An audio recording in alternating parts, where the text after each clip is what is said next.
what is going to be the final episode of our Tuesday wrap-ups of the group chat. We'll be back again on Thursday for a final look at the weekend. But we thought we were done and dusted, and then you turned back up, Goran. How you doing? I'm good, man. Yeah, we say our fond farewells and see you later, Merry Christmas and all that sort of stuff. And then somebody at Betcha headquarters has realised that they've got their dates wrong and Phil's not coming back for a wee while. And, little old me gets the call up again. So, look, I'm ready to rock and roll. I've done my research. I'm hoping that this next, Tuesday and Thursday doubleheader, it allows me the opportunity to redeem myself after I went ice cold at the weekend with a lot of my bets. I was colder than Cole Palmer, and nothing came through, man. So, hopefully this gives me the opportunity to redeem myself. But it's good to see you again, Charlie. Oh, thanks. Always a pleasure. I feel like the kind of culture we've got here is the next man up sort of attitude. So Phil's not here, and you're ready to come and rock and roll. You've got the betcha hat in the background. You're really pulling through for us here. And I feel like if there is any time to pull through and show your worth, it's this week. Yeah. It's this week. Christmas. The betcha hat has to be in the background, though, because it's too small for my head. I kind of need like a trucker cap where there's a lot more space in the front part. Yeah. Yeah, those other ones, they're a shallow hat, if you will. Like if you put it on, they're not going to go down too far. They don't. 100. A slight breeze will just throw it off your head. Yeah, so maybe we could talk to the merchandising team at Betcha and just get them to get like a larger volume flat peak cap. And then I can rep that in 2025. We can get to some of the Betcha merch. I might as well just get right into this because it is one of my top moments of the weekend was chasing the Fox on Friday up at Royal Auckland. And that event for me was unreal. But I'll touch on the Betcha merch quickly because we had Betty up there. And you were driving her around again, were you? I was right in that clutch. Betty around. I was stalling it around. But we had Betty set up on a hill, so it was a bit of a dodgy kind of spot for her. But she pulled through. We had a Betcha party shirt, so it was a button-up shirt. I actually should have bought them in to show you. But it just had Betcha everywhere. It was bright blue, bright orange. You couldn't miss them. And then there was a Betcha knitted vest as well, like a quilted vest. Okay. I feel like I could wear it on the cricket field. It was that kind of vest. We had the golf repair divot markers and ball markers. So we were kitted out with Betcha stuff. Obviously handing out hats and all that as well. But chasing the Fox, the party hole, number 6, the final hole was where we were stationed. And it was a great vibe. It was a great event. I loved it. Nice. And just like absolutely littered with a cavalcade of stars, eh? Like the lineup, and rugby players and cricketers, they basically, they're as good as professional golfers, eh? They were professional rugby players and professional cricketers, but they spent a lot of their downtime on the golf course. And so when somebody like Mark Richardson turns up, of course he's going to be good because he's been doing it all of his life. And what was Tom Walsh like? Because, I only saw him tee off on the 6th. The size of him, mate. I feel like he could absolutely crush a golf ball if he wanted to. Yeah, I can imagine he could. The par 3, the 6, was only 130 odd meters, so he didn't need to absolutely crush one unless he was getting out a 60 degree that he had sent 300 meters into the air. But I reckon if he pounded a driver, he'd be getting it north of 300 yards if he got it straight. Yeah, it cracked me up. I saw on some of the social feeds you were standing at the tee with your microphone in hand and pretending to swing, and then the microphone just fell apart. Good one. I walked back down the other end, and one of the kind of organisers was like, "Did you just take a massive divot out of the tee box?" Because it looks like I don't know what he saw me holding, but you just see this thing fly off. And to be fair to him, it could look like a divot. And I was like, no, I'll show you the video. Here we go. Yeah. Good shot, though. Great shot. Good stuff. But I would have been absolutely shitting myself if I was teeing off there. People behind you, music playing, and then a whole bunch of people down surrounding the green as well. I feel like golf does that to people. It's kind of your worst nightmare when people are watching you golf if you're not a professional golfer. Yeah. See, I'm not a golfer. I tried it. It would have been about 15 years ago.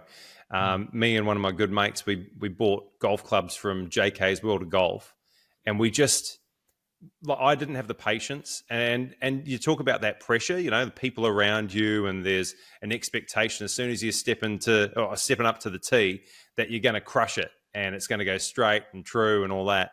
And I remember I was playing out in West Auckland, and there were only like 4 other people putting pressure on our little playing group. And I melted, man, under the pressure. And I just sent it maybe 15 meters off to the side. And I'm like, that's it. Golfing career over. It's just not for me, man. Well, I feel like the worst is when you get called up to a hole. So say you've been playing through quickly, there's a slow group in front of you, and they're like, oh, you guys tee off and we'll go after you. So then you've got your group and then the other group who, because you've been playing up behind them, putting pressure on them to be quick, they're now watching you tee off. And I feel like they're expecting you to be good because you're playing through quickly. And then you get up there and, yeah, like you said, you just melt because of that pressure. It's not a great feeling. Yeah. Oh, it just becomes all too much. So that's one of your moments of the weekend. What else have you got? The Navajo Sterling UFC debut, and he came out with a win. He did not knock out Tuco Tacos in the first round, which was one of my bets going down the drain. But we're good at that. Yeah, we are good at sending those down the drain. But he did win a unanimous decision. I think the judges all scored it 30-27, 30-27, 30-27. So just the beginning for Navajo. And then my third moment of the weekend actually came yesterday, but Kane Williamson notching up his 33rd test ton to go equal with Steve Smith, and I think 3 behind Joe Root, 3 ahead of Coley, but the Fab Four have all been scoring hundreds in the last week or so, in the last 10 days. Yeah. Kane Williamson, man, like what an absolute hero of New Zealand cricket. And I feel like he's almost... Like we obviously celebrate his success, but he's also a victim of his own success, because whenever he fails with the bat, people are like, oh, Kane Williamson. It's like, well, hang on a minute. The guy scored 33 test tons, which is 14 more than the next bloke, which is initials Ross Taylor. So, and there have only ever been 7 New Zealand cricketers to score double-figure test tons. Only 7 in our entire history. And Kane Williamson has 33 to his name. Like, he's dorked everybody. And, you mentioned he's only 3 behind Joe Root? Is that right? Yeah. Like, he's made his runs in far fewer innings as well. And it got me thinking, like, sometimes we don't really appreciate how good somebody is while they're in the moment, right? And I was thinking, well, of the current crop of New Zealand cricketers, who is likely to challenge his mark of 33 test tons? And there's no one. Like, it's not going to be Tom Latham. It's not going to be Tom Blundell. They're all too old, and they've had Daryl Mitchell, no chance in the world. And it got me thinking, well, maybe it's Rachin Ravindra, because he's only 25, right? Yeah. He's 25, and I think he's got 2 to his name. Yeah. But by the time Kane Williamson was 25, he already had 10. So, right. Yeah, I think we're probably looking at somebody who isn't even in the New Zealand setup, who will have to come in at a very young, tender age and hit the ground running almost immediately to get anywhere close to what Kane has achieved.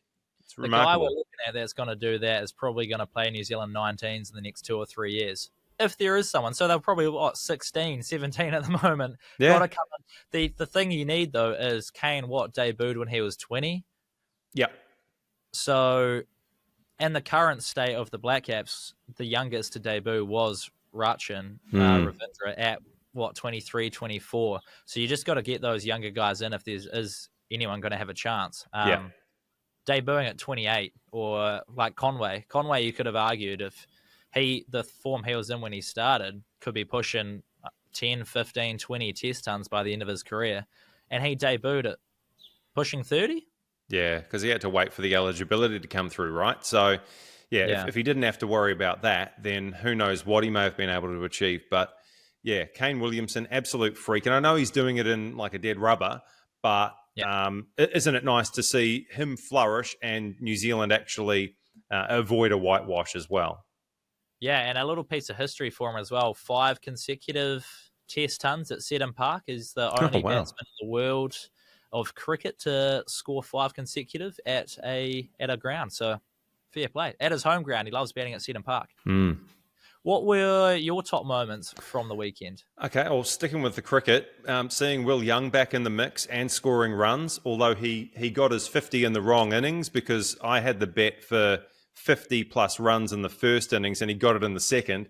But, you know, like we spoke last week about getting runs in the top order, the top 5 making the majority of the runs. And we saw, you know, through Will, through Kane, that they were able to apply pressure to the English team much the same way England were applying pressure to the New Zealanders in the first 2 tests. So Will Young picking up runs. And one of the interesting stats coming out of that was the fact that Will Young, Tom Latham only needed 2 hours to register a century opening partnership stand.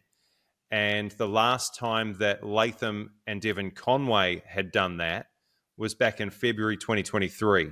So does that raise questions about who's at the top of the order? I mean, we'd spoken about putting Will Young in at 4, but it just looks like you just need to put him in there somewhere and he's going to score runs for you. Exactly. Well, I mean, he's not an opener, but you just throw your best batters in and they'll score runs. Like, he's a makeshift opener, but he's doing the job. So why not? Like, if he's one of our best run scorers, just throw him in the team, find a way to keep him in the team. Interesting, I didn't realize, though, when you're talking about Conway and how good Will Young was in India, Conway was only 20 runs shy of Will Young for the whole series. And that kind of went unnoticed, and just because of his run of form in New Zealand. But he scored runs in India, and 20 runs short of who was player of the series and who's getting all this applaud, but rightfully so. But Conway just kind of flew under the radar there. Yeah. And one other moment from the weekend was the Manchester derby, because it was mad. The way that it finished, it was mad, actually. It was. And, you know, like they had it in hand and they just capitulated right at the death. And earlier in the game, you had the ridiculous headbutt moment between Hoyland and Kyle Walker, and then the subsequent social media reaction where Hoyland is basically, you know, having a crack at this guy for, you know, your performance was Oscar worthy, and I think Kyle Walker is bit back. So I just love all that stuff, and also the pressure piling on Pep Guardiola and seeing him in the post match press conference saying like, I'm not good enough. It's like, well, hang on a minute, you're a guy who's won multiple English Premier League titles. You've had success everywhere you've gone. Maybe it's just the fact that you've got an aging squad. You don't have Rodri. And because of the financial fair play stuff that's going on, the club isn't shelling out heaps of cash for hot new talent. So, look, you're plenty good enough. You just don't have the cattle at your disposal at the moment. Do you think with all that stuff going on, the aging squad, not being able to bring in new players, does that put like a little stain on Guardiola's career as him not being able to figure it out? He's just come into a Man City team. He's won, 6 titles, but it was all because he had this unbelievable squad that they were able to spend all this money on. And as soon as times get a little bit tough, can't figure it out. Yeah, it's a fair point. Like if you put Pep Guardiola in at, I don't know, let's say Southampton, would he be able to get them out of the relegation zone? Would he be able to put Everton in a Champions League spot? I don't know. I mean, we'll never know, will we? Because he'll always go from glamour club to glamour club, and his record dictates that. But all of a sudden, in the last couple of months, Manchester City's form has absolutely abandoned them, and it's so strange to see. And it's a really fascinating point you raise. Like, if he's as good as we think he is, surely, no matter who he's got at his disposal, he should be able to figure it out. But he's not at the moment. If he took over that Liverpool side, that Jurgen Klopp Liverpool side, or even before, instead of Jurgen Klopp, do you reckon he would have won Premier League titles with that side that Jurgen Klopp had? I don't know. Because Probably there's an not. argument saying no, yeah. Probably not. Jurgen Klopp was a bit of a change agent because he came in and Liverpool were a bit of a rabble, and I think he worked wonders with a squad that wasn't as good as what Man City had at their disposal. So yeah, I reckon Pep would have struggled at Liverpool. Yeah, but how he gets himself out of the hole, I don't know, man. Like I'm kind of enjoying watching it, and especially watching their captain theatrically throw himself to the ground just as soon as Hoyland's put his forehead against his. It's just classic. It's it feels like you're waiting for them to come out the hole, but the hole keeps getting deeper and deeper, and you're just wondering when it's going to turn. Yeah, hopefully never. Hopefully, there was an interesting. You bring up that one right now, but we talk a little bit of betting. A $200 multi on the Premier League. I guess a little bit of La Liga in there as well. So it was Spurs to win, Chelsea to win, Atletico Madrid to win. And then there was a same game multi on the Manchester Derby, which was both teams to score, over 2.5 total goals, and over 1.5 total goals for Man United. Wow. So it all came in, and $200 returned $2,024. Holy. But my goodness, if you were that punter leading into the 80th minute, you feel like you're done. You got no chance. Yeah, and then all of a sudden you've got a dusty pass back and a horrible challenge and a penalty and then someone not tracking back on Ahmad who goes through. Yeah, oh man, that would have been an absolutely magic moment to be that punter, wouldn't it? Oh yeah, because at 80 minutes, none of those legs have come in. Both teams score not over 2.5 goals, and United yet to get on the board. Yeah, incredible. There's a 10K bet on Chelsea to win at $1.35, so that returned $13,500. Wow. I guess if you're willing to put 10K on it just to make $3,500, fair play. 1.8K on a Chelsea Tottenham double returned $4,140. And then there was a $1,000 bet on over 2.5 goals in the Liverpool Fulham game as well, which also would have been a sweaty one. Yeah, absolutely. Especially when Liverpool went down a man so early in the game. Andy Robertson going off. They basically played 70, 75 minutes with 10 men on the park. So, yeah. Impressive stuff. But, some big wins for some bettors out there over this weekend. It'd be nice to feel what it's like to get a winner in. Wouldn't it be nice? Geez, maybe we can give them a call and just, figure out their thought process and get some good luck happening for ourselves ahead of the weekend. I thought I was onto a winner with the Chelsea-Brentford game, but Cole Palmer didn't score. Nicholas Jackson did. Mbuemo did, but the ice cold man, he let me down. You just needed a penalty. In there. Yeah, that's all I needed. That's what I was hoping for right at the death, that someone was going to make a horrible mistake. Yeah. Looking at this, though, Chelsea-Tottenham double, it just always seemed right. What seemed wrong about it, apart from the fact that you don't know what Tottenham side's turning up? But why not? Well, that's it, mate. That's it in a nutshell. You don't know what side Tottenham's going to send out onto the paddock. Yeah, I know, but I think the odds were $2.30ish, and for just two results to go your way, it just always seems like the right bet to make. They always seem like the right bet to make. They always do. But just like your Palmer, Jackson, and Mbuemo, it really did feel like the right bet to make. The right bet for me was Perth Scorchers to win in the opening game of the Big Bash. So I did see one get through. That was the one I wanted to see. Get a green tick, get it over the line. It did come over the line, but it didn't help me with my momentum at all. It was the only one that kind of came through. Although, my two legs of our multi, I think it was my two legs that came through. Oh. And I think I let you down. Yeah. I could bring them up if you want. Mate. No. We'll do that on Thursday. We'll do that on Thursday, eh? Yeah. Rub it in then. Because it is the last episode of the year, of just wrapping up sports. What were your moments of the year for you? So all of 2024, what was it for you, Goran? Okay, I've got three. I'll run through them pretty quick. So first one was being sidelined when Oscar Zavada scored the match leveling goal to send Phoenix in victory into extra time at Sky Stadium last A-League season. It was insane. I don't know if you were there, but being on the sideline, like I was working for Sky at the time, and the clock is ticking and time is running out, and I'm stood there thinking, oh geez, what am I going to ask Alex Rufer in a couple of moments? His reaction on the back of an incredible A-League season for the Phoenix, and then it ends in disappointment, and then all of a sudden they charge down the field, Zavada scores, and a packed Sky Stadium just went off. I know that the result didn't go their way eventually, but that was an amazing moment in time. And Sky Stadium, the Cake Tin, it's given us incredible football moments in the past, obviously back in 2009, All Whites Bahrain. But the energy, it was electric, man, that night, and something I'll never forget, being sidelined and just watching everybody go absolutely apeshit.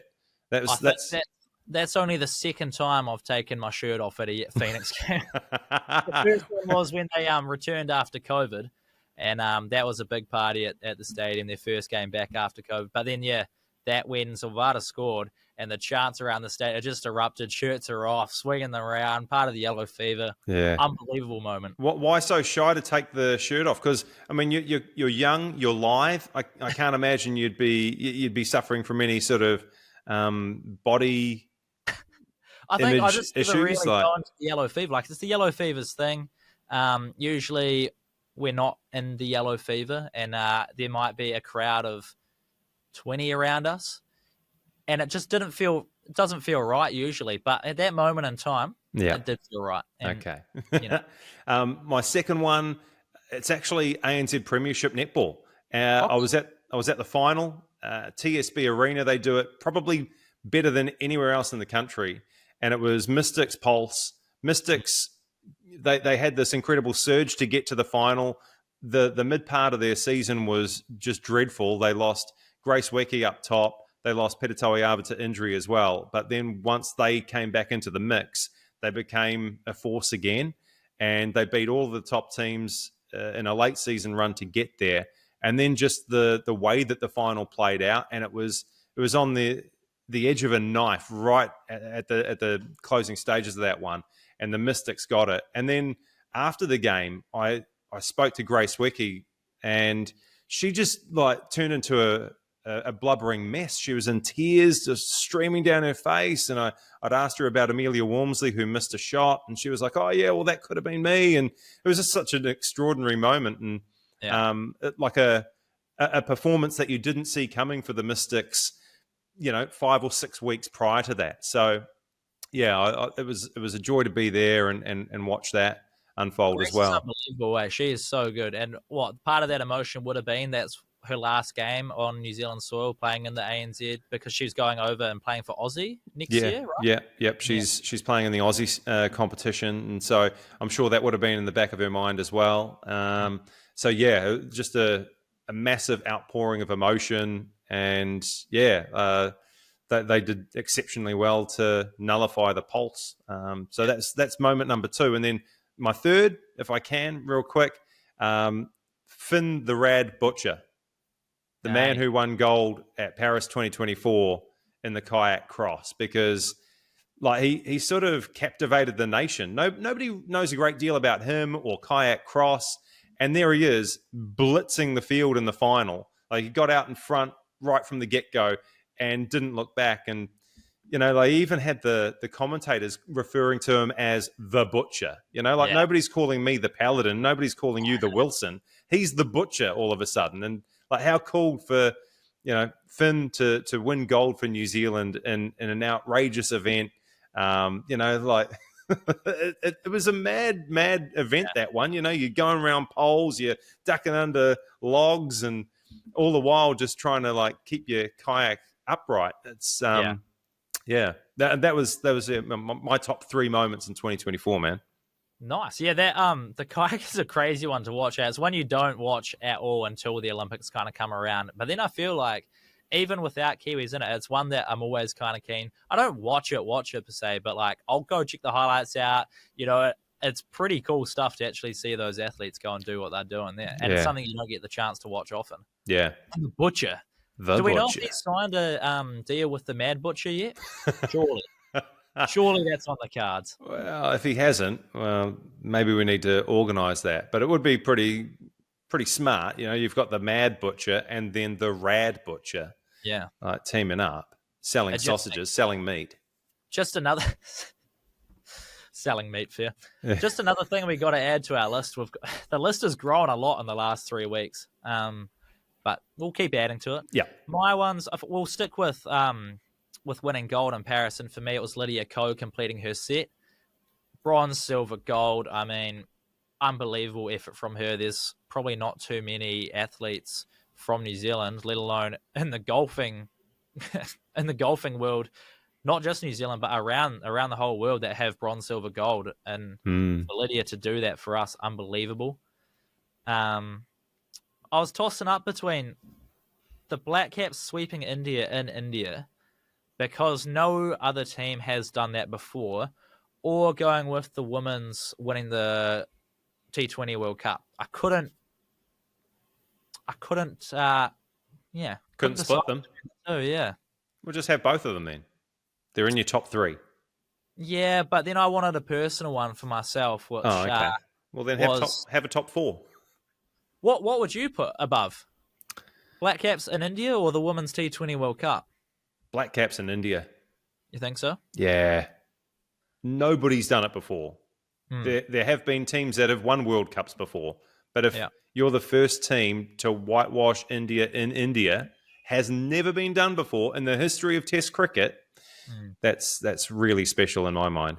Yeah, I guess the thing that was drawing me to the World Cup as well was just their run of form going into it. They lost 10 on the bounce going into the T20 World Cup, and then all of a sudden we're world champs. But yeah, the third one for me was when I was in America early in the year in April, the start of the baseball season, and I went to the Dodgers, LA Dodgers, which took me 3 hours to get there because of LA traffic.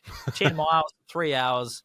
Wow. But against the Washington Nationals, I watched Shohei Ohtani, the MVP, get on base, and I watched Mookie Betts go 4 for 4, which I think was one of the only times he did that all season. And the Dodgers go on to win the World Series. So I can say I watched the World Series champs play their home stadium at Dodger Stadium in one of their first games of the season. So supporting the World Series champs for me, MLB, thanks for coming. My top moments. 10 miles, 3 hours, did you say? Yeah, so I was at Santa Monica and we left, like a good 2.5 hours before the game to park up, get there, want to experience the stadium before, get a hot dog, all that sort of stuff. And we got there late. All those plans went out the window. I'm wondering if you were better off running. We definitely would have been. Walking even, we would have made it there earlier. Yeah. We were driving along and I saw people walking past us. And I was like, what is going on here? Yeah, because I do a walk around where I live and it's about a 10 or 10.5K walk. And I can do that in less than 2 hours. Yeah. So 10 miles is 16K. You should have just got out and put on a slow jog, mate. Yeah. Then you would have had your hot dog. You would have earned your hot dog running to the stadium. The only thing is getting to the stadium. It's a big uphill stretch to finish with. Yeah. So don't do the inclines. Don't like inclines. And then what do you do I guess you got to pay for parking, so you save money there. But then how do you leave? I guess traffic leaving as well. You just got to run back down the hill. Yeah. I don't know where I would have left my car in the middle of LA. I probably would have got lost though. Okay. Well, look, it's in the past now, Charlie. So I know, it's still one of my top moments. Yeah. You got there, you enjoyed it. I'm sure you had a hot dog just while the match was on. Yeah. As opposed to before it. So yeah, exactly. So it worked out okay. Yeah, it has. Anyway, let's have a look at what's happened over the weekend. Did you watch the Chasing the Fox? I didn't watch the fox chasing. I was actually out on one of my my aforementioned walks. So yeah, I missed it. But I received a call from, everybody was there by the sounds of things, because I received a call from one of my mates who was out there watching it. So What did I miss, Charlie? Well, I think it was about 2,500 people there. I mean, you were saying it was pissing down on Thursday, and it Mm. rained through the night, I believe, but it put on a mint day up at Royal Auckland, and I think there was a hole-in-one challenge. You could win a Porsche. There were drinks flowing. There was the betcha party hole. There was all sorts going on. Rory McIlroy was there as well. Serious? Apparently. So there was the rumor circulating around that he was there. I believe he was just hanging around the clubhouse, because I think if he walked outside, he would have got mobbed. Yeah. And Taco Golf, who was playing with Team TAB and the Warriors, he was the solo player. I don't know if you know Taco Golf, but he's a YouTube golfer. He wasn't feeling too well before the round, and the rumor going around was if he pulled out, Rory McIlroy was going to step up and play. Wow. Which I think for the sake of the viewers, Taco Golf should have just called it quits and got Rory out there. Yeah, exactly. Lie down, mate. Go to the sick bay and get Rory on course. Yeah, Give the people what they want. He's been in New Zealand, I think, just on a massive piss trip with his mates. He was in Queenstown playing Millbrook. He played Tiara with Foxy the day before. So he was definitely in the area. And then as Foxy walked up to the sixth tee, we had a chat with him. And I was just like, Foxy, tell me, I got to know, Rory, is he here? And he was just like, yeah, played with him yesterday. He's here. And just carried on walking. I was like, sweet. That's all I had to know. All I had to know, just that he was there. So that was pretty cool. But there was some good betting going on at Chasing the Fox as well. You could bet on the last hole. Someone had $1,000 on John Key to miss the green in regulation, which came through. They made a full $500 on it. Like I said, if you're stepping on that tee box, that is a nervy shot. Yeah. And for John Key, I mean, he's hit a hole-in-one at Chasing the Fox before. I don't think it was the last hole, but just to hit the green, I think he ended up pushing it left and short. So easy money there. Someone had, I think, money on Max Key as well, not to hit the green. One of the pros, Mac Boucher, $500 on him not to hit the green in regulation. That returned $3,000. Oh my gosh. Unbelievable stuff. But it was a very cool day. It exceeded my expectations, and I would love to be going back again next year. They advertise it as the Christmas party to be at, and I'll tell you what, if you want a Christmas party, go get amongst Chasing the Fox, because it was unbelievable. Well, actually, just on Christmas parties, the last time you and I spoke, you were about to head off to your Christmas party. One, did you behave yourself? And two, were you a wingman or a dingman for your buddies? Wingman. Yeah. We were out till, so we stayed out after the Christmas party till about 2 a.m. singing karaoke. Nice. I didn't sing, but we went there because I was wingmanning. That's where the crowd kind of went. Did behave myself. We went to Brewtown first, bowling, put up 153. That's a good score. Didn't win, but put up 153, and usually I feel like it's a winning score. So, and then went go-karting after a couple drinks, like we kind of planned. Didn't quite get the fastest time, but I think I've got these bruises on my back from being thrown around the go-kart. So that was pretty wild. And then back to the Christmas party. I was the only one, maybe there were two of us, wearing Christmas attire. So you know how I showed you the Grinch sweater that disappears into the green screen? Mm-hmm. So last year, it was a big push to get people into their Christmas attire. And I was like, sweet, I'm going to buy in this year. I'm going to bring it along. And then I was one of two wearing a Christmas sweater. That's disappointing. So nobody bothered to go to the effort of dressing up or anything like that? Nah, and there were, like last year, there were Christmas hats and stuff to wear. So there wasn't any of that this year. And there was a competition for best dressed, and I didn't win that either. Well, it went to the other person who gave it a crack. Yeah.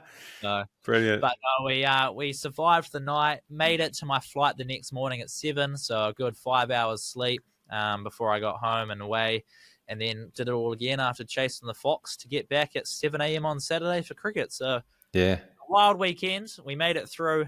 I think thanks to your good luck, we survived it. So the Sunday would have been just like sleeping all day, was it? Well, I'd planned on it, but it turns out we went Christmas shopping. So I was walking around town, which was another breaker because I was absolutely knackered. Yeah, I bet you were. I thought I was going to get some time off my feet, but nope, walking around the city doing some shopping. Anyway, we digress. Yes. What else has been going on? Black Caps England. So a little bit of rain delay, but we've talked about how good Kane is. Great to see Will Young Yeah. in the mix. We're showing some fight. We're not going to get whitewashed, hopefully. And I think it's all because Santa Claus and Christmas time. What do you think? Yeah, I think so. There is a correlation there. The Santa Claus, it stipulates that Mitch must score runs and take wickets, and he's done exactly that at Seddon Park ahead of Christmas Day. So, yeah, great to see the Santa Claus doing so well. I just wish that they had have gone sense over sentimentality with the selection of, put Nathan Smith in there, who's shown plenty in his first 2 tests, taken wickets. I think he's taken 7 wickets across those 2 matches. Put him in there at the expense of Tim Southee. And I know that, look, maybe some people are like, oh, you're being a mean prick, or, it's a dead rubber. The series is over, so let him have his fun at his home ground. But I just think that's a defeatist attitude. And Tim Southee in his first innings with the ball, he was the most expensive New Zealand bowler, and he was the only one who didn't take any wickets. So, you talk about people justifying their inclusion or their selection into a team. Like, he just can't. And in 2024, his stats leading into the game, and we spoke about this previously, were awful. I think he had 15 wickets in 10 tests, an average of 62. It's just not good enough. And I feel like Nathan Smith has also shown more with the bat in his first 2 tests. I think he's averaging 20 compared to Southee's 15 across his career. And I think we're heading in a different direction, right? Like, it's time we just put Tim Southee to bed. But maybe New Zealand cricket felt they couldn't when they've renamed the pavilion end the Tim Southee end, and there's a camel at the... Sexy camel, you saw that. Exactly right. He's the sexy camel, and there's a camel out there, and so it's almost like they were backed into a corner, right? They have to pick this guy, but I wish they hadn't. Really fortunate because Nathan Smith, like you said, he's taken his opportunity. He's done really well, and the next time New Zealand play a test is July next year or something. So it's a long time. This is the last test for the New Zealand summer, and so Nathan Smith's not going to have another chance until July, August next year, when I don't know where they go. Is it Pakistan they take on or something? It sounds like they might be trying to work a 2-test series against South Africa, but who knows if that's all going to come in. So yeah. But your original point, Charlie, it's good to see the New Zealanders show some fight. Will Young comes in, scores some runs. Kane Williamson picks up his 33rd test ton. We've got Mitch Santner doing his thing in the middle to lower order with the bat, picking up wickets. These are good, encouraging signs for whenever they do play their next test in the middle of next year, So, we take the good with the bad, and maybe we've harped on, or maybe I've harped on a little bit too much about the Southee inclusion. What must be said about him is that he's been a wonderful addition to the Black Cap scene for a very long time. He's taken more test wickets than anybody outside of you-know-who. So he needs to be celebrated. I just wish that his career hadn't tailed off the way that it did. Like, it could have been ended a little bit earlier and he could have gone out on a high, but it's been elongated to his detriment. You know what I mean? Yeah, I feel like if you had the choice, you'd go out almost when you're, like you said, you're on your high. I'm kind of thinking a LeBron James kind of scenario. It would suck to see LeBron go and deteriorate the way lots of other players do when they're in their later ages, averaging 2-3 points a game, 10 minutes, Go out while you're still at the top of your game. Like, don't let anyone remember you being shit at the end of your career. Yeah, but that's it must be a difficult decision to make, because if you are at the peak of your powers, like I think about Sean Johnson, for example, his form, not the season just gone, but the one before it, 2023, where he was robbed of the Dally M medal. Yeah. But he was exceptional, right? And you wouldn't have thought, oh, well, end it now. You want to see him play on in 2024. And unfortunately, 2024, it didn't amount to anything because of injuries and things like that, playing while injured. And we did get that one incredible performance from him against the Sharks in the final game. And you kind of wish, well, we want more of that than what we had. But yeah, it would have been really hard for him to walk away from the game in 2023, 1 point away from a Dally M medal, thinking, oh, geez, if I play to that extent next year, maybe just a little bit better, maybe I do win the medal. So, yeah, really difficult to walk away at the peak of your powers. Yeah, it is a tough one. I guess Southey, finish your career off, your home ground. I mean, he kind of earned the right to get to say how he wants to finish, whether we like it or not, but fair play to the bloke. Yeah, but what happens if Nathan Smith is like a wonderful test career himself and, he plays like 49 tests and, wouldn't it be nice if Nathan Smith managed to get to 50 tests? Oh, hey, what happened back in the end of 2024 when Tim Southey robbed him of an opportunity in Hamilton? Yeah. I mean, no one's going to think like that. Maybe you might be. Maybe. Nathan Smith gets to 49 tests and he's called it quits, and you're just like, he could have gone 50. Bloody sexy camel. You robbed him. You robbed Nathan Smith. And for what? You didn't take any wickets. You didn't get 100 sixes. What were you doing? Well, he was a wicket taker in the second innings, so yeah. Yeah, true. He got the first wicket. Fair enough. And he might get more. He might get a FIFO. I mean, England, we must have started already. They were 20 for 2 at the end of the day's play. Let's have a look to see if they've got underway. Because Southey's probably opened the bowling. Oh, my goodness, they're 81 for 2. Oh. What time did they start? Maybe early because of the rain? Yeah, maybe. Unless they've gone out and whacked it for 15 minutes and got from 20 to 6 to 80. Nah, they would have started at 10:30, right? So they've been out there for 45 minutes. Yeah, potentially. Old Tim Southey, what's he done? 4 overs, 1 for 16. So it looks like Matt Henry's taken a bit of a beating. 8 overs, 1 for 49. Oh, my word. Yeah. Will O'Rourke, though, standout bowler in the first innings. Unbelievable effort from him. What did he have? 8 overs, 3 for 33? Good from... And he's another young one that's coming through that is going to play a lot of tests for New Zealand. Let's talk Australian cricket then. They're dominating the Indians. Yeah. You watching any of that? No, I haven't. The thing that's been dominating the headlines is what that commentator said and then the backlash that she copped, which is unfortunate. I mean, I don't think she would have meant it in the way that it's been of course perceived, not. but also just refrain from saying anything along those lines. I mean, and she's come out and apologized the next day, which, I mean, you're going to do anyway, but yeah, unfortunate for her. Got to be careful, man. Has Siraj and Travis Head, have they collided yet? No, not that I know of. Siraj, I mean, he's fired up. I think he did when Marnus was batting, he walked up after Marnus's left one and switched the bails around. So he's playing his tricks and he's doing his thing, trying to get into Marnus's mind, and it worked. I think Marnus got out not long later. So have you seen the little switch of the bails trick? You heard of that one? Nah. What's that supposed to do? It's just one of those little cricket things that, people like. If Marnus is like a superstitious type thing. Yeah. Little superstitious thing. It's working for him. You don't change anything if it's working as a batter. And then for the bowler to come and just switch the bails around, it's like, oh, something's changed now. So Marnus actually switched them back. But I think it was a little lapse in concentration, and see you later. But yeah, Steve Smith, 100. Did Travis Head get 100 as well? He's been scoring runs for fun. The Indians can't get him out. And now India are 4 for 40. So staring down the barrel of another defeat to Aussie at the Gabba this time. All done and done.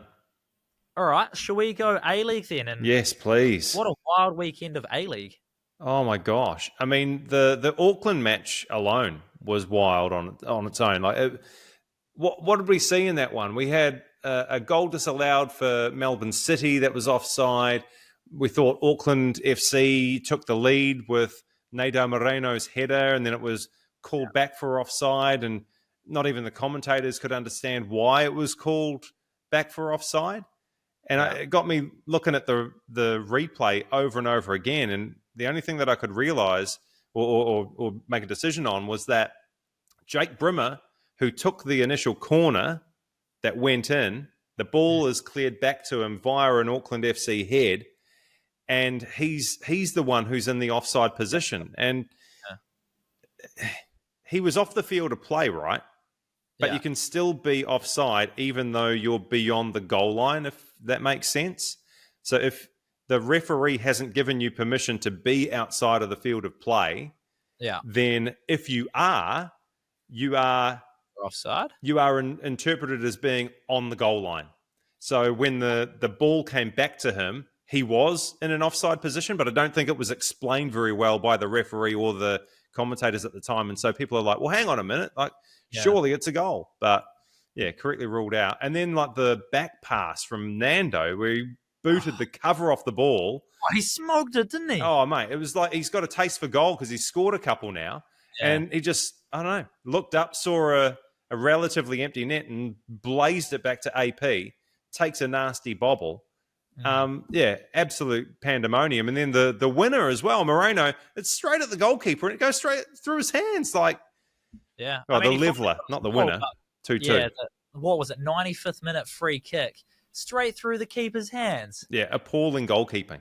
Appalling. Yeah, terrible stuff. I mean, we've complained about goalkeeping from the Knicks, but Melbourne City, that takes the cake. The one with Peinecker and AP, I really do feel like it's Peinecker in the wrong as opposed to Paulson because as an outfielder, you're taught to, if you're playing back to the goalkeeper, don't kick it straight back to the goal. You want to put it either side of the near or far post. And because, it's to basically, protect yourself against the eventuality that we saw. Yeah. Yeah, I know. I mean, you're right. He belted the cover off it. Some of the replays just look like AP missed it, but the ones from behind, it does look like it did take a bit of a bobble. I feel bad for AP because he's going to get pinned on it as well, but you got to be putting it left or right of the goal. You learn that in under 11s, junior football stuff. Even younger than that. I mean, I don't know if they're calling it midget soccer anymore, but that's what I used to play when I was a kid in the midgets. Junior football. You learn that in junior football. But, having said that, I think AP is a professional enough goalkeeper to know that even though Peinecker has drilled it at him, just get your body behind it. Behind it, it's not the sort of ball that you can casually play out. Like a long barrier. Yeah, you missed it, it's going to hit your body. Yeah. But calamity, mate, absolute calamity. A great save that led to the first goal, Melbourne City's first goal. That save diving it would have been to his right? Yeah. And then unfortunately still concede. But so Auckland FC. Are they slightly fading a little bit? Concede against the Knicks, and then they trail for the first time in an A-League game. Do pull it back, but also they've conceded a goal. Now they've drawn a game. Yes, it was away from home against City, but are we going to see a loss next week? Is that going to be the trend? You concede, draw, then lose, or what are you thinking? Well, I suppose what we're seeing here is the reality of a season play out. So they've gone away to Australia for their first true away game. When they played in Australia previously, it was for the Unite round and everybody was over there. But we're seeing them playing in Australia. We're seeing players unavailable through injury and rejigging their team. So like at the weekend against City, they didn't have Dan Hall, and that's a huge out, right? Like he's broken his ankle in training. Didn't play that game. They're saying it's a 2 to 3 month recovery period. So all of a sudden, one of your rocks in the defensive end, he's gone. Like forget about him until February or maybe even March. And so the rejig that occurs, not having Dan Hall. In fact, when you look at the spine of Auckland FC, that was damaged severely heading into that City game because they didn't have Louis Vestrata, and they didn't have Cam Howison either. So Steve Corica had to make many changes. They weren't working in the first half. Then they subbed off McKinley, and they kind of figured it out in the back 45. So, I go back to the original point, which is they're figuring out what an A-League season looks like now. They had a glorious start, lots of home games, lots of support, and now you're getting into the grind where players are going to be unavailable through injury or suspension. And look, we? they'll lose a few games at some point. It stands to reason. You play a 20-odd game regular season, you will lose eventually. And we're getting closer to that. But Dan Hall not being available for the foreseeable future, that's going to be tough for them to bounce back from. I didn't even realize Louis wasn't playing. I saw him at Chasing the Fox on Friday. Why is he not available? It's just hanging out. I didn't clip that. I just saw him. Yeah. Like, all right. What? He's pulled out of the A-League to watch the Fox. Yeah, I'm going to go have my Christmas party at Royal Auckland. I don't want to go play Melbourne City. Yeah, it's too hot over there. They're doing drinks breaks after 20 minutes. It's like smoking hot. I'll just hang out with Rory McIlroy and the cavalcade of stars. And Absolutely. Charlie Wilson. And me. Good stuff. Costa Barbarouses finds the other top corner this week, but Knicks can't win. Nah, man. And that's a real worry for me. I think that was like the first time in Chiefy's reign that he suffered back-to-back defeats at Sky Stadium. So that's not great. But what is good for the Phoenix is that they're getting a start for Marco Rojas and getting good minutes in those legs of his, because despite the defeat, I really do feel like he changes things in the attacking end for the black and yellow. And if he can strike up a more regular combination with Costa Barbarouses, then that's gonna pay dividends, Charlie. I really do believe that. And it's still early in the season. They're still in the top six, even though it hasn't been the start that Giancarlo Italiano would have wanted. They're there or thereabouts. And so if things start to click into place, then they will still be a threat this A-League season. The person I feel most sorry for, though, is Isaac Hughes. And this is where the bulk of the issues arise for the Phoenix, the defensive side of things. They've got Sheridan and Hughes either side of Scott Wooten. Scott Wooten's been, the tower of power. He's been really consistent to start the season. But poor old Isaac Hughes, he buried one with his head, own goal against Auckland. Now he's giving up a blatant handball to gift an early lead to MacArthur at home. What was that, in the second minute or something? Yeah, it was super duper early. And, but between like a defensive end or your defenders who are maybe down on confidence and a goalkeeper who's probably suffering the same fate, that can't lead to success. Like they need to develop a plan, if you like, to get more confident in what they're doing. And, all the while at the weekend, you've got Finn Sermon who's visiting. He's back in the country and he's watching the lads do. Itching to get on. And mate, and we saw last season how good he and Scott Wooten were. Sure, they were gifting chances to the opposition, but they weren't good quality chances. And so they may have won a lot of shots, but they were low percentage shots that they were taking on. And they had a really wonderful system that worked a treat for them last campaign, but the same can't be said for this one. So, the defensive side of things need to get a bit more confident and figure things out. Yeah, no, I mean, that it feels like the bright light is your Costa Barbarouses scoring and your Rojas getting in there. And as long as, if they're playing kind of the way they are, figuring things out at the moment, but staying in that top six, they're there or thereabouts. If things do click for them, and we're hoping that they do click, you're right, they're going to be right up there come top four at the back end of the season. So hopefully we can still hang on to having both Auckland and Wellington in the top four come whenever the season comes to an end and we're getting into... What month does the season end? Is it April? It's late May, early June, I think the grand final is slated for. So there's still a long, long way to go. Long way. Yeah. Long way. But, even though there is a long way to go in the season, wouldn't it be nice for the Black Knights to be top of the tree at Christmas time? And I'm pretty sure... So they've got a 2-point lead over Adelaide. If Adelaide lose on Friday night to Sydney FC, then they've got top spot locked up for Christmas Day. Even if Adelaide win, they only need a draw in their game at the weekend to secure a top spot. So what a wonderful position for the newest A-League club to be in. I was actually kind of tossing up between whether I put Auckland as a team in as one of the top moments for this year because of the way they've come in as a new team. But I think maybe if they win the A-League, then that could be up there for next year's one. How good were Adelaide looking against Central Coast? I mean, Central Coast. Charlie, don't get sucked in, man. Into it? Okay. Don't get sucked in. They've played nobody of note. It's the Central Coast Mariners. We've spoken about it earlier, man. That the Central Coast sucks. Don't buy into the Adelaide hype. Okay, yet they will be very confident, and who knows what that confidence might bring against some of the better teams. But I don't think they're going to go anywhere once they start playing Auckland or Melbourne Victory or Melbourne City. I think they're really going to battle, man.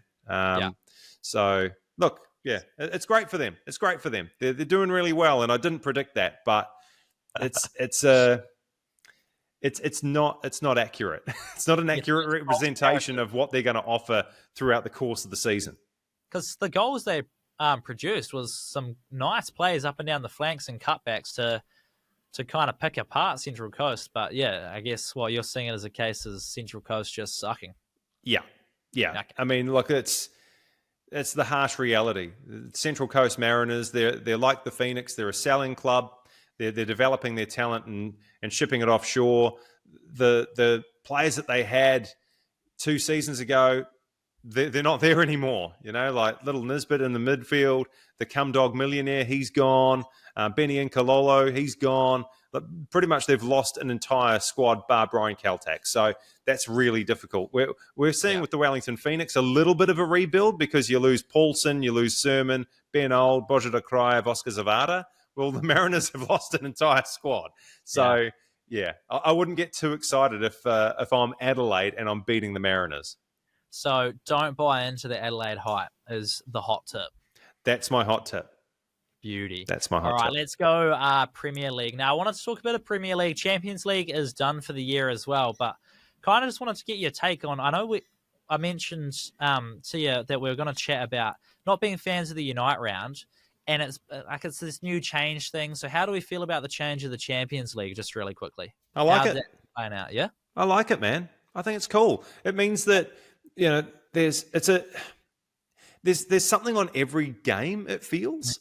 So you're trying to qualify in the top 8 because then that makes your run through the knockout stage easier. Yeah. Outside of that, you're trying to qualify in the 9 to 24 bracket. Yeah. Because otherwise you're done. So, you know, when it comes to the final round of matches before the knockout phase begins, everybody's battling for something, whether you're trying to get in the top 8 or stay in the top 8 or get into that top 24. So I kind of like it. And people who, you know, maybe they love tradition. Well, like some traditions are made to be broken, and I don't mind it. And maybe I don't mind it even more because I'm a Liverpool supporter and we're top of the heap. But I kind of like it. You've got more teams involved. It goes from 32 to 36 in this model, this format. And I think you've got more meaningful games more regularly. So why wouldn't you like this one? And it's something that's been heavily tested by the people who created it.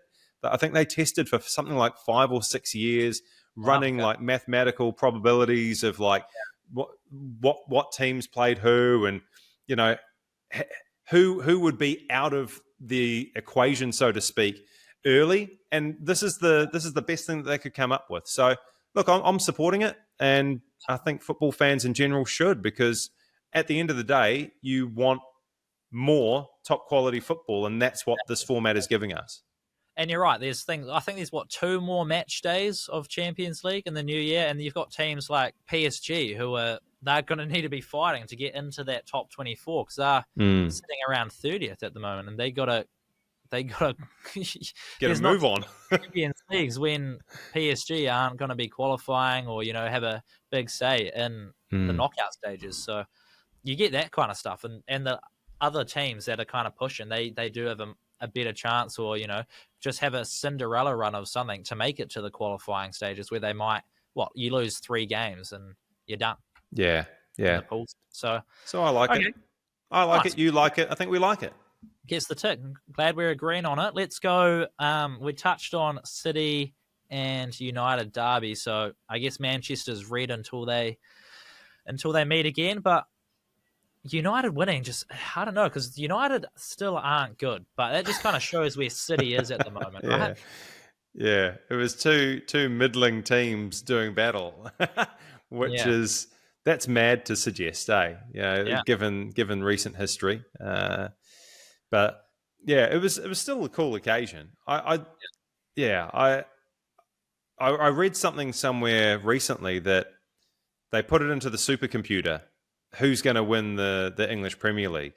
Yeah, and Liverpool came out at something like is it 82%? That it's 82% likely that Liverpool come out on top at the end of it. And Manchester City, who are sitting in, what are they, 5th at the moment? They still in? The supercomputer said they are a 1.9% chance of winning the English Premier League at this stage. Wow. Yeah. That's probably the lowest they've been in a long time. I'm just checking if there's an updated odds on it. Because if you're giving them 80, or the supercomputer is giving them 82% to win it, I wonder what we're offering odds-wise. $1.73. So I feel like if for an 82% chance, $1.73 is still pretty good value. I feel like it's generous though, right? Like I would have had them at less because, like a smaller percentage rather, because Chelsea's 2 points behind. And if Liverpool lose their game in hand, it's all on, man. And as we've spoke about previously, Charlie, Chelsea are scoring goals for fun. I think they've bagged 37 now. They're a really dangerous team. And I feel like their last 6 Premier League games. What's that? Sorry, I think they've won their last 6 Premier League games on the trot. Yeah, they're unbeaten in 8. Yeah, okay. Unbeaten in 8 English Premier League games. The last loss they had was almost 2 months ago when they played Liverpool and lost 2-1. Since that defeat, they've gone unbeaten in 8, and they're scoring lots of goals. They've got Cole Palmer with his tail up, Nicholas Jackson scoring goals as well, and it's almost like Chelsea were a bit of a laughing stock. They were a joke because they were paying so much money for all this talent, and they had all this talent at their disposal, and they just weren't able to get it right. Yeah. And now all of a sudden, under Enzo Maresca, they're firing. So the joke is over for Chelsea. I think they're the real deal, and they're the ones that are going to be applying the blowtorch to Liverpool. Yeah, no, I'm quietly chuffed about it. I mean, they're pretty fun to watch, but at the start of the season, I had Chelsea in my top 4 because of the fact they've got good, talented players, and if they can work it out and click, they're going to fire, and they're firing. And so it feels like it was one of my first things I said in one of the first podcasts. So the first thing to get aired, maybe get clipped up and go out there. Feels like it's coming into fruition a little bit. So I might sound like I know what I'm talking about sometimes. Bring it back and just give us a reminder, man. Like this was me all those months ago predicting Chelsea's rise. Yeah. But I do also, I'm like, they're kind of Arsenal, they're kind of taking us out of the picture here. I mean, we've dropped Liverpool no points last week because of the postponement.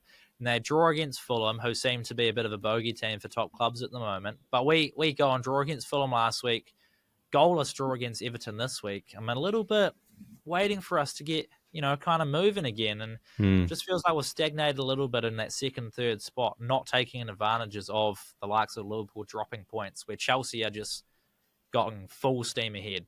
Yeah, and I'm happy to see it, mate. So if you guys can just continue to squander your position on the league ladder, I'd really appreciate that, eh? It's like the door just opens slightly, and we're like, okay, we can push this open a little bit more, keep going through, but no. Yeah, the breeze hits and bang, straight in the nose. Yeah, and especially with the game in hand, you've got to be taking those chances too. Yeah. I also want to... Did you see the Brighton logo debacle that's been coming up? You seen that? Yeah. A Croatian lower league side have ripped it off 100%. They're on in no. I just can't imagine a time where a club has not seen Brighton and Hove Albion play and they've just gone, oh, okay, well, let's create a logo for ourselves. Oh, let's have a circle and then a circle within the circle. And we like birds. What kind of bird do you want? Do you want a seagull? Yeah, seagull. Exactly the same as what Brighton's got. It's all pretty much same lettering. Like, that is not going to happen. What were they thinking, man? I think they only got found out because they sheepishly asked for some equipment from Brighton or something. So, like, they're on their minds. But I put them side to side, and they are genuinely the same logo. It is the same logo. It's the same logo. It's just different text, different font. On the text. Yeah. Unbelievable. And then, I guess other football news: Saudi 2034 World Cup. Oh, wow. Okay. It's been confirmed. I'm not going to get my either European or South American World Cup to go to. No. Yet. Although, when's the next one? 2028. Is that the Americas? No, 26. That's the Canada, America, Mexico. And then 2030, is that the one where they're going across 3 different continents? You start in South America and they have a European game and something else. So I don't know. It feels all over the show. You'll be about 40, mate. You'll be my age when you get to live out that dream of a South American World Cup. I'll come with you. I'll be 60, mate. We can use my gold card. Get a whole bunch of... yeah, that's right. You'll be pitch side, mate. Because you'll be my minder and you'll be wheeling me around.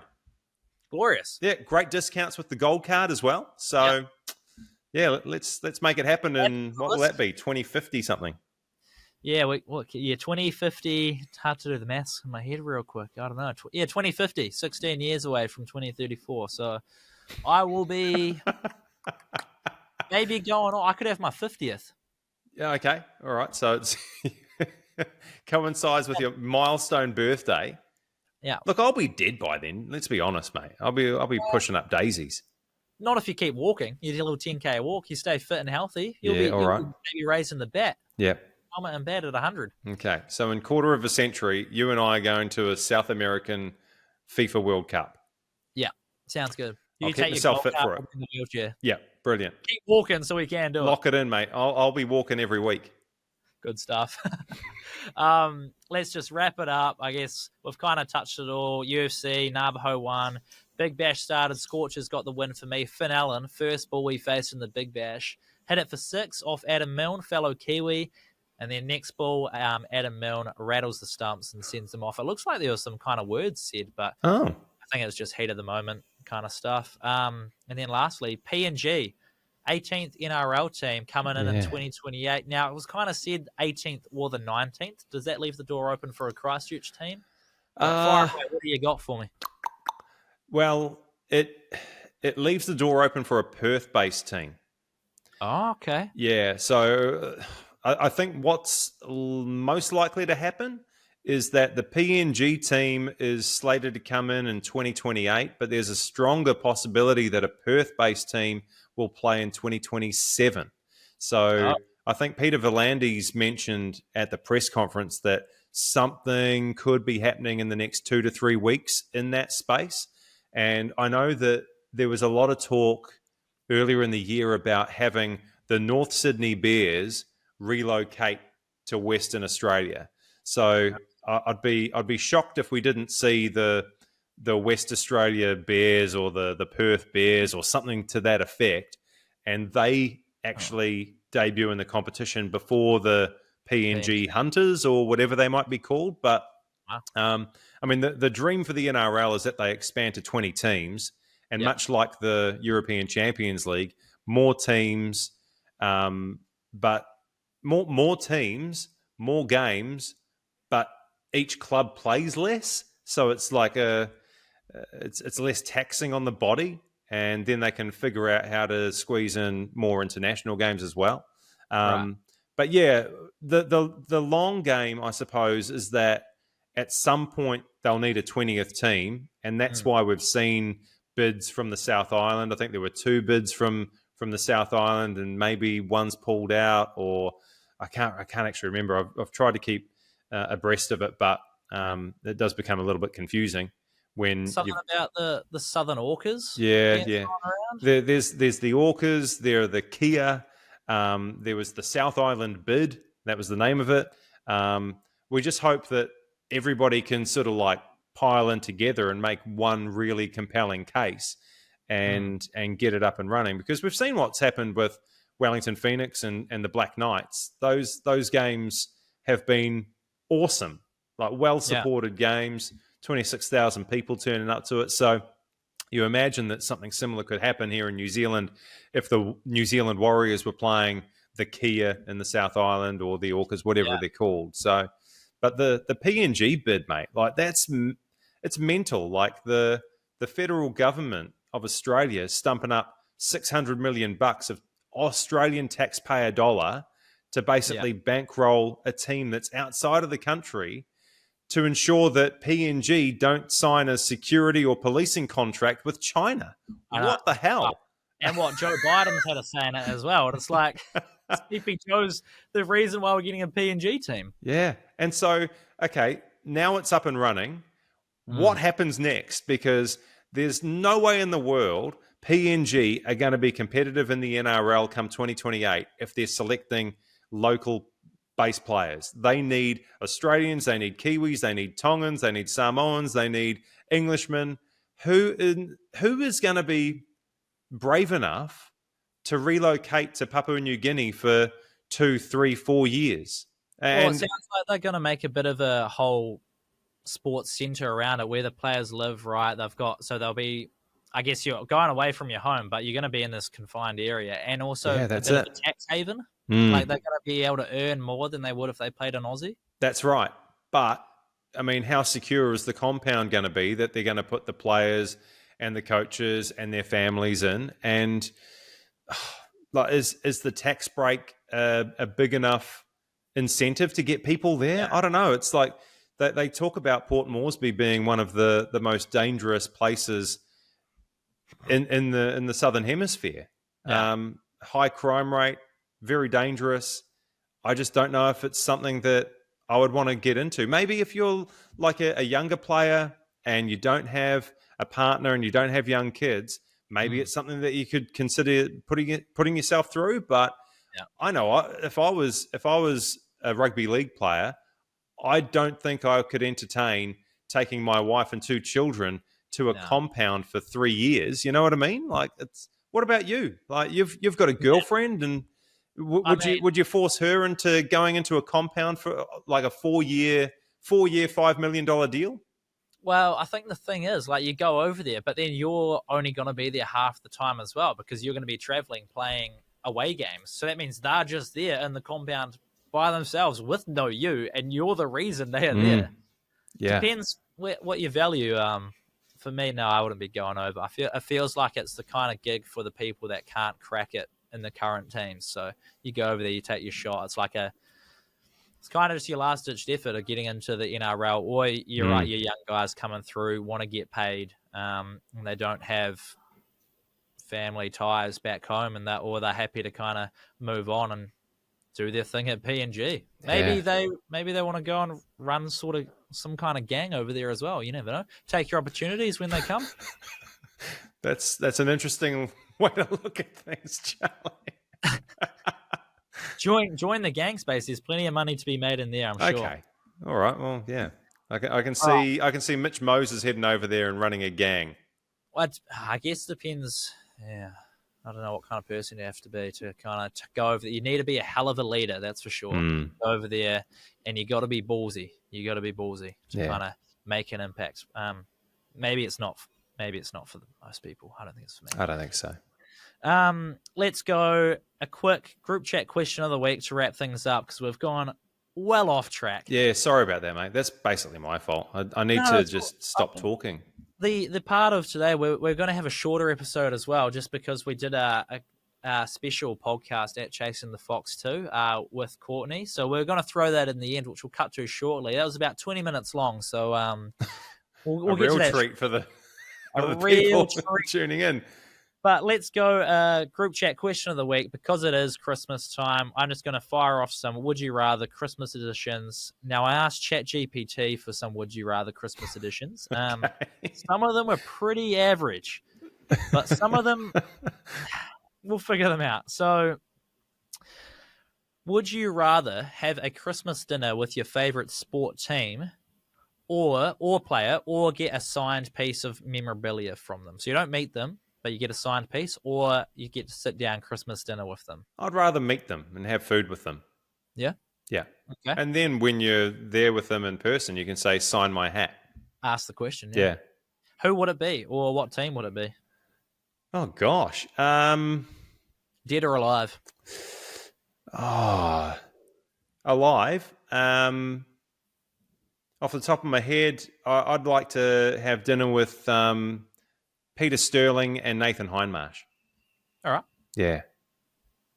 Would you rather dress up as Santa and play a full game of rugby, or dress up as an elf and run a half marathon?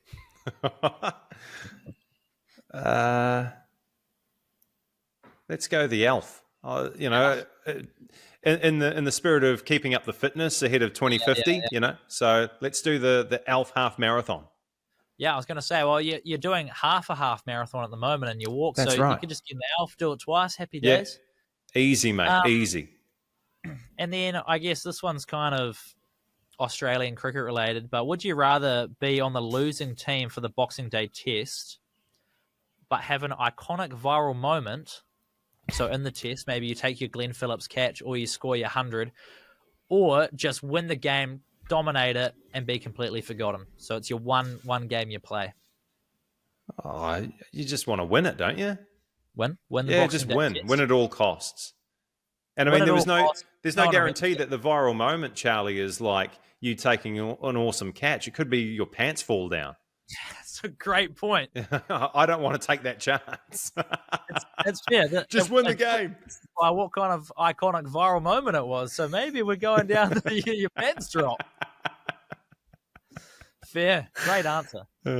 Thanks, mate. Oh, you and Chat GPT have come up with some absolute pearlers there.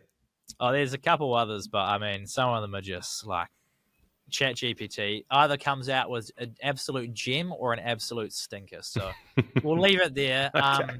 We'll cut to the special with Courtney. I'm sure there'll be some magic done behind the scenes where it will transition very smoothly. But that is the last Tuesday wrap-up for the year for the group chat, our debut season. Thank you, Goran, for joining and filling in, being the next man up. I really appreciate it. No worries, mate. You can count on me. Always. Oh, well, I know that. I've got your email. I'll count on you. And then we'll be back on Thursday for our last-ditched effort for a Christmas fill-up, and hopefully we can have some winners leading to Christmas. So make sure you tune into that. Thank you for listening. Thank you to you, Goran, and we'll catch you on Thursday. Welcome back to a very special edition of the Group Chat podcast. Not in the normal studio, and I'm joined by Courtney Tidy. How you doing? Good, thank you. Thanks for having me. I'm ready for a very exciting day here. Yeah, so we're on the Betcha party hole. You can probably hear the music in the background because it's... We were going to set up way down there where the DJ is, but you probably couldn't hear a word we were saying. And we probably would have partied, so... Probably would have gone on it. We've got to do the mahi first. Yeah, and then we'll get the treats Exactly. after. First things first, it being the group chat, I need to know any weird, wild group chat names or nicknames you've been a part of. Surely there's a few.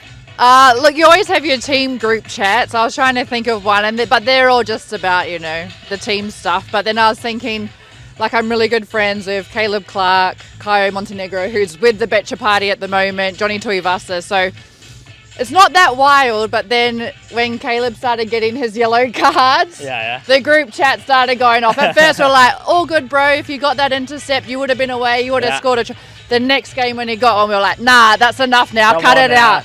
Cut it out. So nothing too wild, but probably just giving it to each other or giving it to poor Caleb. So Caleb was just copping it after yellow card. He was. Well, after two, we're like, nah, that's it now. That first one, the intercept, I reckon that was tough. I agree. That's what we were saying. We're like, oh, it's all good. Like, you went for it. So we were supporting him as as friends do. But then the next one, we're like, oh, nah, we've had enough now. Yeah. I think, so we've had a couple, travel group chats, and that just turned into wild things. It starts as a planning thing, right? Yep. And, you get the group together, where we're going to go. So my one was we went to Fiji with 7 of us. And so it was just called Fiji 2023, I think. but it just turns into way more than just a travel trip. So. It does, and the photos that appear or the videos, you're like, Yeah. look, no one ever needs to see these. Yeah, don't need the group chat getting leaked. No. Okay, so we're at Chasing the Fox. Have you had a look at the teams, all that sort of stuff? What do you like with golf initially? Golf, it's a love-hate relationship. Yeah, I'd love to love it, but I don't right now. But some of my friends like Wahine will go out to the driving range, but I more go because I know there's going to be a bar there. Yeah. And you can order dinner. So, you know, sport comes secondary, which I enjoy. Sometimes we do a twilight session out on like just a 9 holes, but yeah, I'm still very much in my beginner stage. I've looked at the teams for today. Yeah. A true league supporter. I'm going to support the Waz, Yeah. and they're defending champions, so I'm expecting big things from them.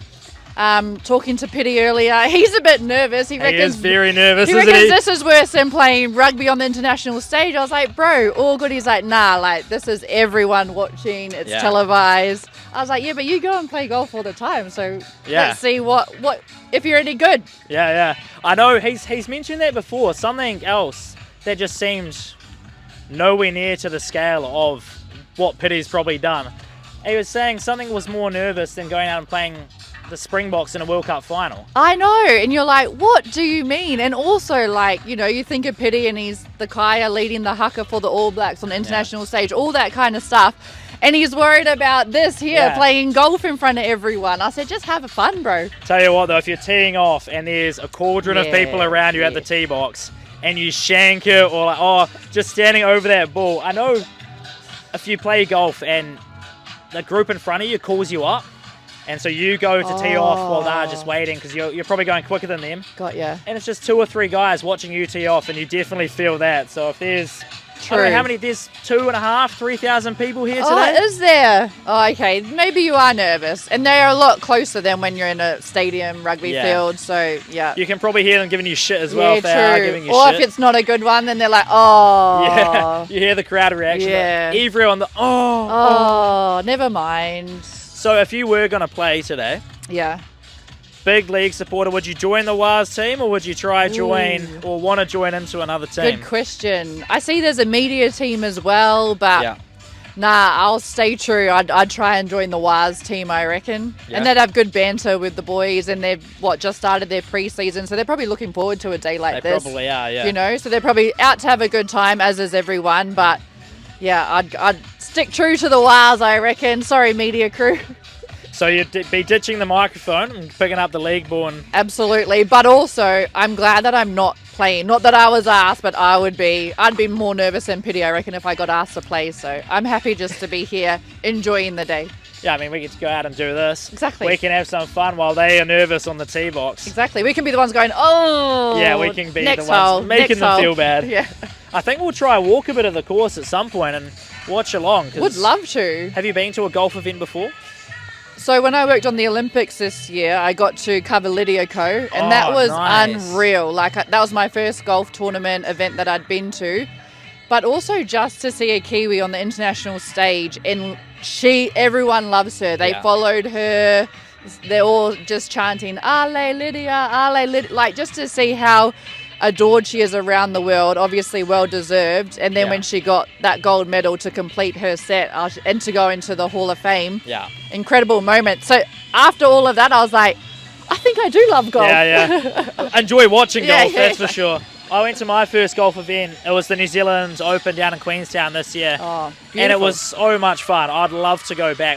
I had no expectations for it, but just being out there in the sun and walking the course, like, it all looks beautiful. You can see these guys and girls playing, and it's just unreal to see. Well, even the backdrop, like, you see everyone, you see it on TV. Yeah, stunning place to be, especially in summer. Yeah, well, you look out the back here, and as guys are teeing off on the betcha party hole, it just looks unreal here at Royal Auckland. It looks like a great day out with your mates, I reckon, as well, you know? Yeah, let's see where this guy sticks it. Especially when you get to the party hole. 160 metre par 3.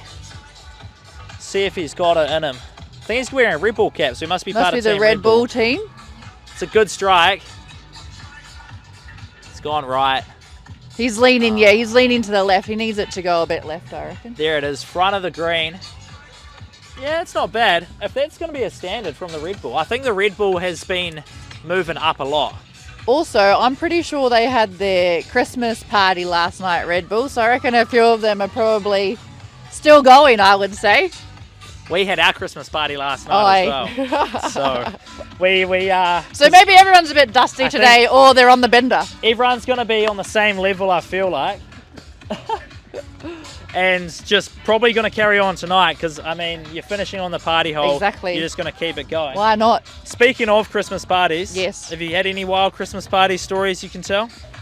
I haven't actually. When I thought about this, like I usually try to leave before it hits that level of wildness. Right. You know, before all of that happens, I'm usually like, right, I'm out, I'm heading home. You guys have a great time. And then you do see the group chat the next day and you go, thank God I left because that's a bit out the gate. Lucky I wasn't part of that. Some people are off to HR on Monday. Yeah. You want none of that.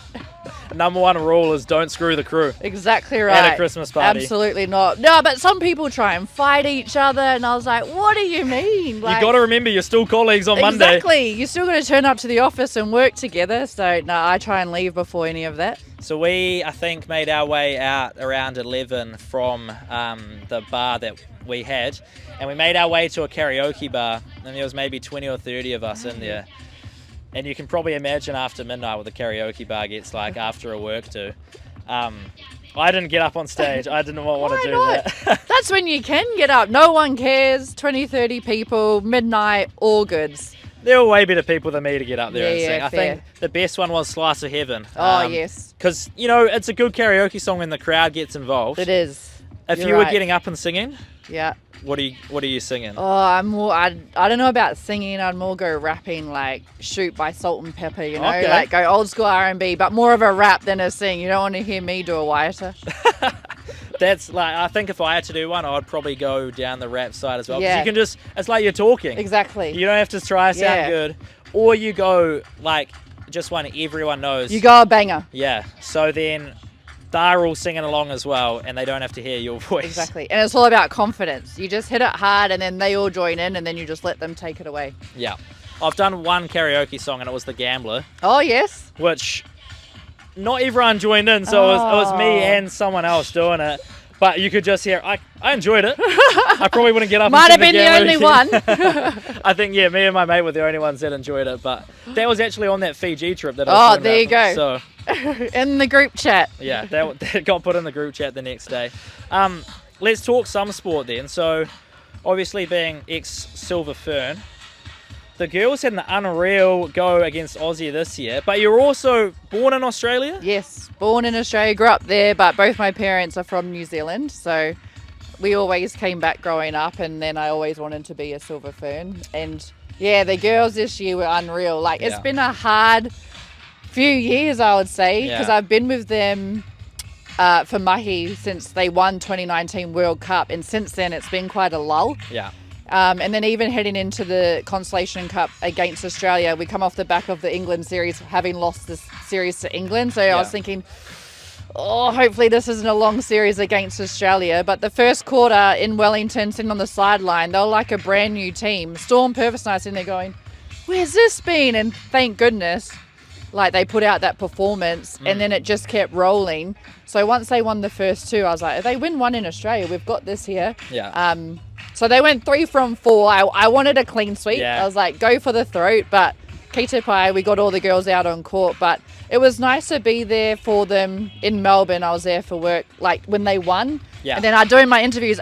Literally after every interview, they'd be like, are you coming to party tonight? And I was like, at first I was like, nah, like I got an early flight. By the end of it, my rubber arm got twisted. And I was like, no, it is nice to, you've been there through the highs, the lows, and to celebrate again with the girls. Celebrate something like that, of that magnitude.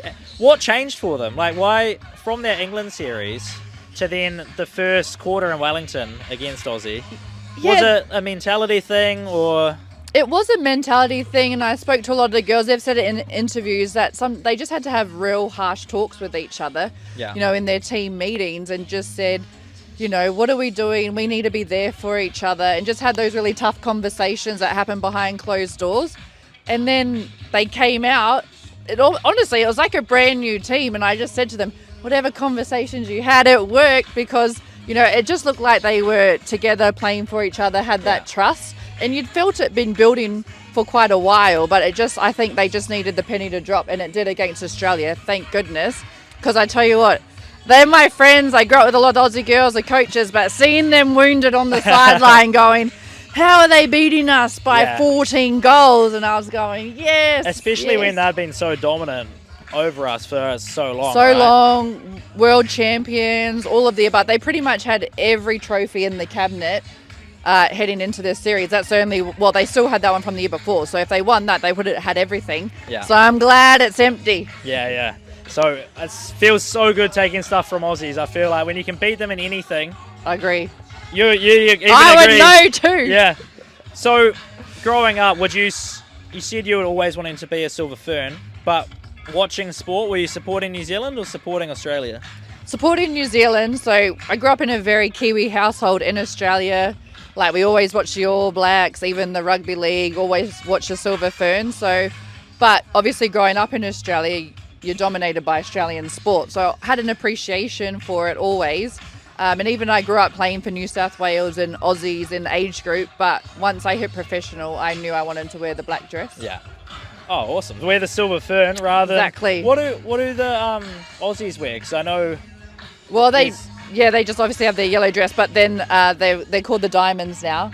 Then I was like, do you get a diamond or something? Yeah. And they don't. Get one of those diamonds. Yeah, give us some diamond earrings or something. Then maybe Diamond a few necklace. people want to stay and play. Yeah, come play for the diamonds. The diamonds. And we're going to actually kit you out. Exactly. Get some ice around the chain. All that sort of stuff. That'd be nice. Good incentive. I agree. Not a bad way to bring them in. If we then look ahead to, obviously we've got the Chasing the Fox, we can have a bit of a punt on that. But over the weekend, is there anything catching your eye? I know one thing probably is on Sunday. It is. It's the UFC, Navajo Sterling. He'll be fighting. I'm looking forward to him. Like, we've watched him come through city kickboxing. You know, everyone said he's the next biggest thing. And he's such a powerful athlete. He's got everything. So now it's for him, I guess, just being out there on the big stage. And I think for him, he's ready. Yeah. And he's been part of city kickboxing for a while now. He travelled when Izzy fought in New York. So he's seen what it's like to be in those spaces. He's seen what it's like when you're the champ. You get to stay in a mansion in New Jersey, you know. So it's really, I think this is obviously the stepping stone for him. But he's just at the start. But the way city kickboxing, there's such a whānau, such a family. He sees what it takes to be that. And I think everyone supports him. So I'm excited to see him. Hopefully, I reckon, first round win. Yeah. That's what I'm going for. Yeah. Yeah, I said the same thing. And yesterday we do the betting preview for the weekend. So I had Goran on.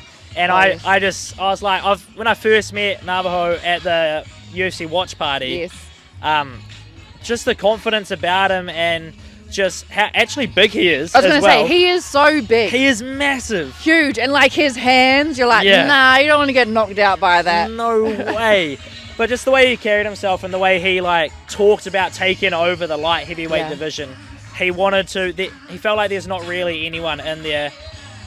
That's the Conor McGregor of the division, that can go out there and make it their own. You've got Alex Pereira at the top, at the very top. Yep. That's a long way, but you can climb up and you can be that guy that can take the division. And that's what he wanted to do. What he's telling me anyway. And I believe him. And the biggest challenge that Navajo's had being based in New Zealand, a lot of people don't want to fight him. I know. So he hasn't had that many opportunities to test his skills. Obviously he's had, 5 fights, whatever. But a lot of people were actually saying no and turning him down this side of the world. So it was only a matter of time before he could actually go over, showcase his skills, and now he's on the big stage.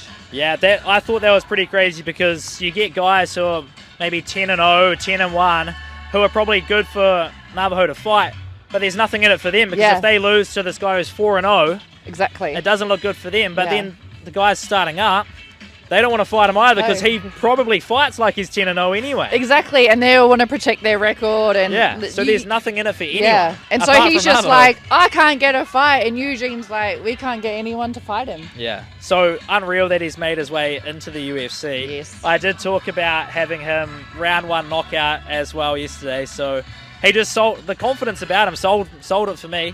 I had $100 on him when he knocked out whoever it was in the contender series. Yes, how good was that? So he's paid me before. I think he's going to do it again. I agree. I agree. I think I got $3 for those odds, but now betcha's come out and we're going to get a boost on him to win in round 1. I think it's going to come out at about $4 as well, so gonna on get that more. one. I'm going on to have that a go one. on that. Speaking of betting, we do our group chat multi. Yes.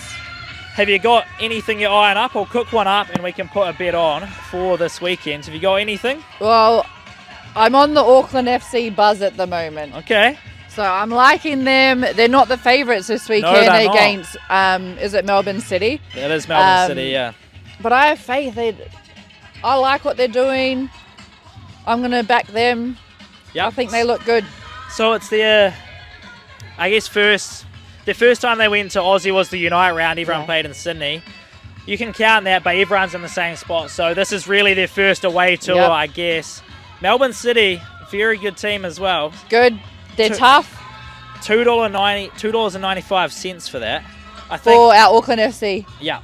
I'm going to Because go Melbourne were, $2.60 or something? $2.25 Melbourne City. Oh, yep. I'm going to go for the Phoenix for one of my ones. Good. Just so we can keep back in local. Yeah. That already gets us to $6. Do we want to throw Navajo in there? Yeah, throw them in. Throw them in. And then was there anything else you kind of liked the look of? There's the cricket starting, both Aussie versus India. Ooh. Black Caps versus England starts tomorrow in Hamilton as well. Is What do cricket we up your reckon alley? for that? I think How's it looking? Nah. I've played cricket all my life, grew up playing cricket. So I'm massive on it. I'm flying back early tomorrow to play cricket.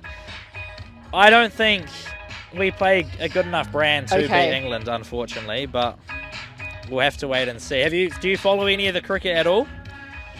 Not much. Growing up Not in Australia. Closely. Yeah, I know. Oh, it's always on. The Boxing Day test is always on the TV, you know. It's always on in the background. You walk past, have a quick look.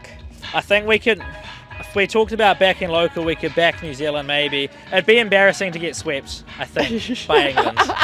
We can't lose all three, especially after beating India 3-0 Yes, I know, in exactly. India. Surely. I think we'll have a couple changes as well to the team. Okay. And it's Tim Southey's last There you last go. ever Plenty test, to play so for. We'll back the boys, eh? We'll back them. We've got the Big Bash as well starting up on Oh. Sunday, which I'm excited for. But Love a this bit of Big multi Bash. is looking very underdog heavy. Oh. Apart from Navajo. We're getting odds at $59. So I think we odds boosted or multi-rescue. So odds boost gets us to $63. Oh. Multi-rescue, we miss by one, we get our money back as bonus cash. Multi-rescue? I think multi-rescue. Just a bit of safety, eh? All right. That is on. Beautiful. So we are going to get a nice return if everyone can pull through. Come on. Well, we might try and get around all the punters and everyone. I think the gates are now open, so GA is going to start flowing in. We might get around it, but before we get to that, Christmas time's coming around the corner. Yes. I think we're 12 days away from Christmas. Oh my Less than gosh. 2 weeks. Have you got all your Christmas shopping done? No. For You myself, started? maybe. Started anything? No, I just online order stuff, really, and send it. Yeah, but you got to do that early though, so you can get it shipped in time. Although I'm going to Australia, maybe duty free, you know. Oh, that's a good shout. Are you Yeah. spending Christmas in Aussie? Yep. Nice. So I wanted to do a blind ranking of Christmas traditions. I tried to find a little bit of Australian and New Zealand. Okay. They're fairly similar anyway, right? Yep. So I'll give you 5, and you know how the blind rankings work? Ah. Okay, so I'm just going to name one. You choose where to put it 1 to 5. Oh. And then I So you can't don't put the know next what's one. coming next, Okay. yeah. So the first one, we'll go just pavlova for dessert. What was that? Pavlova for dessert. Oh, yeah. 4? Putting it at 4? Yep. Pavlova fan or no? Yeah. Yeah? Okay. I do love a pavlova. What about going and seeing the Christmas lights Oh, that's a bit of a tradition. I'll put that 3. at 3? I feel like I know where this one's going to go. Backyard cricket? Oh. 2. Okay. What about beach barbecues in the summer? Oh. I've already stuffed this up. Right, then that's going to have to go 5. What's 5? 1? Number 1 is just your normal Christmas dinner. Oh, yeah, that's 1. I feel like that deserves that's one. the number 1. So you've Yep. done. It's Christmas dinner at 1. Yeah. A bit of Backyard, sport. yeah, backyard cricket at 2. Yeah. Yeah, the Christmas lights at 3. Tradition. Pavlova 4. Yeah. Beach barbecues at 5. Yeah. It sounds like a decent list. Oh. Happy That's with pretty it? much Would you going to change be my anything? Christmas. I'd probably swap the beach and the cricket over. Beach Okay. barbecue and the cricket. But Yeah. Okay. nah, that's pretty on point, I reckon. And then lastly, Christmas theme. We talked about what team you would join Yes. if you were to play today. If you had to choose someone to play golf with, but it's a Christmas icon, a Christmas character, who are you playing? Oh, I'm like, do I choose someone like Santa to ask for the present? But nah, I reckon like the Grinch would be cracker. Yeah. Because is it 18 holes? Yeah, That's a lot. Like that's quite a long time. You want to have fun? yeah. So I'd go the Grinch. Like I reckon you'd end up getting kicked off the course probably by the end of it, or the other teams are like hating you. But it'd be hilarious, I think. Yeah, I think I'd go the Grinch as well. Yeah. I wore a Grinch Christmas sweater Did to you? the Christmas party last night, so I have to have my buddy with me. He would get so angry, and I think just when you get frustrated, you could look at the Grinch, and he would be more frustrated. I agree. He'd probably snap some clubs, Yes. bend it around a couple trees. I think it would be a hectic round. You'd probably kick some other people's balls and stuff, you know, golf balls. cheat a little bit. Yes, That exactly. would get annoying. I'm here for it. The He's other- on my team. The other ones I had was maybe Jack Frost. Oh yeah. Kind of iconic. I feel like Yes. he'd be good. Yes. Anyone from Whoville sticking with the Grinch would be Yeah. super annoying just because they'd be so positive all the time. True. Like you hit a bad shot, you shank it off And somewhere they're like, in the all bunker. good. Yeah, and they just yapping away in your ear, cheering. Like, it's the best thing in the world. But no, you just, Nah. you want to hide. Embarrassing. Yeah. All right, I think that's enough yapping for now. The We love music a is yapper. loud. We've got more guys teeing off behind us. Oh yep. I think the main event is kicking off in about 2-3 hours. Sweet. So we'll go get amongst it, have some fun. If you are going to have a punt this weekend, do it responsibly, but do have some fun. Thank you for listening, and we will catch you next week. Thank you, Courtney, Thank for coming you. and being a part of it. How fun. And thank you to everyone else. See you next time. Cheers.